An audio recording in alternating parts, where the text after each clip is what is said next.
ભાઈ આરટીઓ ના licensee test દેવા માટે ટ્રેક ઉપર જો જઈ રહ્યા છો તો તમને 4 ટેસ્ટ પાર કરવા પડશે. એ જ હું મારા વિડીયો સિરીઝમાં દેખાડી રહ્યો છું. 3 પડાવ જે છે ઓલરેડી દેખાડી ચૂક્યો છું. વિડીયો મારા ફીડ ઉપર તમને મળી જશે. અત્યારે જે ચોથો પડાવ છે એ હું દેખાડવા જઈ રહ્યો છું, જે રિવર્સમાં તમારે ગાડી લઈ જવાની છે. સો એ આવી રીતે છે. આના માટે તમને 180 સેકન્ડ મળે છે. એક જ શરત કે ગાડી બંધ ના પડવી જોઈએ. જે પણ ટેસ્ટ છે આરટીઓ ના, એક જ શરત છે, ગાડી બંધ ના પડવી જોઈએ. સો હવે આ ટેસ્ટ આપણે ચાલુ કરીએ. આપણે આ ગાડી અહીંયા ખાંચામાં નાખીશું અને ત્યાંથી આપણે ગાડીને રિવર્સ લઈ જશું.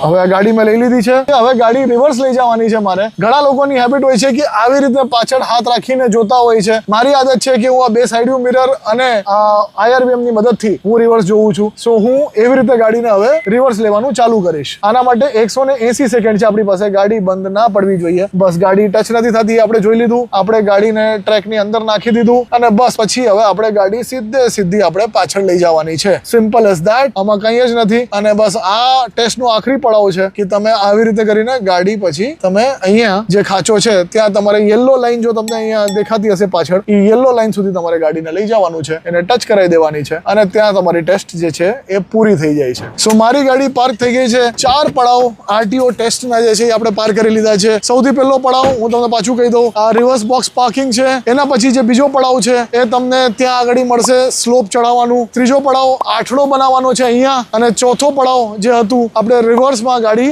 લાવવાની છે અહીંયાથી પાછી. સો આ કામ આપણે 4 કરી લઈએ. ગાડી બંધ ના પડે અને જે ટાઈમ આપ્યો હોય એના અંદર તો તમે લાયસન્સ મેળવી શકો છો આરટીઓ નું. અને જો કદાચ તમે સુરત શહેરમાં રહેતા હો તો આવું એક ડમી ટેસ્ટ ટ્રેક જ્યાં તમારે પોતે ડ્રાઇવિંગની ટ્રાય કરવી હોય તો અહીંયા એ એડ્રેસ છે. જશભાઈ છે, એનો નંબર હું શેર કરી દઈશ ડિસ્ક્રિપ્શનમાં. આ જે અડાજણમાં રાજન સિનેમા છે એની ગલીમાં આ ટેસ્ટ ટ્રેક આવ્યું છે. તમે આવીને તમારી સ્કિલ્સ સારી કરી શકો છો અને ઓફકોર્સ આવા વિડીયો માટે ફોલો કરી શકો છો ઓટોમે રાખીને.